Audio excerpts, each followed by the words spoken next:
ജന്മനാൽ ദുഷ്ടരായിട്ടുള്ള ആൾക്കാരെ സഹായിക്കാൻ പോയാൽ ദുഷ്ടത മാത്രമാണ് തിരിച്ചു കിട്ടുന്നതെന്ന് പാമ്പിനോട് ദയ കാണിച്ച അപ്പൂപ്പന്റെ കഥയിലൂടെ ഈസോപ്പ് കഥയിൽ നിന്ന് കിട്ടിയൊരു പ്രചോദനം എൻ്റെതായ ഭാവനയിൽ കുട്ടികൾക്ക് ഞാൻ പറഞ്ഞു തരാം. മഞ്ഞുകാലത്ത് എല്ലാ ജീവജാലങ്ങളും വൃക്ഷലതാദികളും മഞ്ഞ് ഉറഞ്ഞ് മരവിച്ച് നിൽക്കുന്ന ഒരു സമയം. അപ്പൂപ്പൻ നടന്നു പോവുകയായിരുന്നപ്പോൾ ഈ മഞ്ഞത്ത് തണുത്തുറഞ്ഞ് മരവിച്ച് ചാകാറായി കിടക്കുന്ന ഒരു പാമ്പിനെ അപ്പൂപ്പന്റെ ദൃഷ്ടിയിൽപ്പെട്ടു.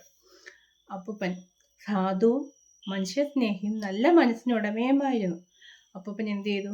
ഈ പാമ്പിനെ എടുത്ത് അദ്ദേഹത്തിന്റെ തണുപ്പ് മാറാൻ ഉപയോഗിച്ച് അദ്ദേഹത്തിന്റെ കോട്ടിനുള്ളിലായിട്ട് ഈ പാമ്പിനെ വെച്ചുകൊണ്ട് നടക്കാൻ തുടങ്ങി.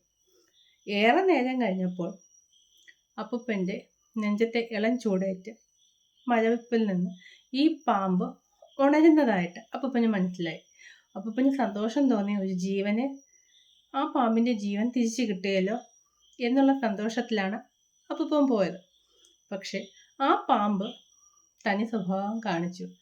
ആ ജീവൻ കിട്ടിയ ആ നെഞ്ചത്ത് തന്നെ പാമ്പ് ഒരു കടി കൊടുക്കുകയും അപ്പൂപ്പൻ അപ്പോൾ തന്നെ മരിച്ചു വീഴുകയായിരുന്നു.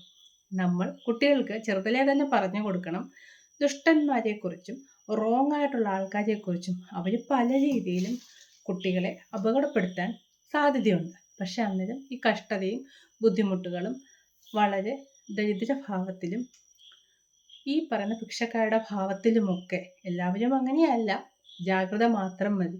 വരുമ്പോൾ നമ്മുടെ കുട്ടികളുടെ മനസ്സ് അലിയിപ്പിച്ച് ദയ കാണിച്ച് ആപത്തിലേക്ക് വീഴ്ത്താൻ സാധ്യതയുണ്ട്.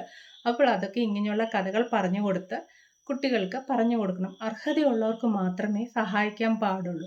ഒരു ഗ്ലാസ് വെള്ളമായിരുന്നാലും, ഒരു ആഹാരത്തിൻ്റെ പകുതിയായിരുന്നാലും, നമുക്ക് പണമായിരുന്നാലും, നമ്മുടെ സമയമായിരുന്നാലും, വിലപ്പെട്ട നമ്മുടെ സമയമായിരുന്നാലും അവർക്ക് കൊടുക്കുന്നത്, നമ്മളോട് ദുഷ്ടത തിരിച്ച് ഒന്നും തന്നെ കിട്ടിയില്ലേ, നമ്മളോട് ദുഷ്ടത മാത്രം തിരിച്ചു കിട്ടുമെന്നുള്ള ആൾക്കാരെ സഹായിക്കരുതെന്ന് കൂടി കുട്ടികൾക്ക് ഈ കഥകളിലൂടെ പറഞ്ഞു മനസ്സിലാക്കി കൊടുക്കുക.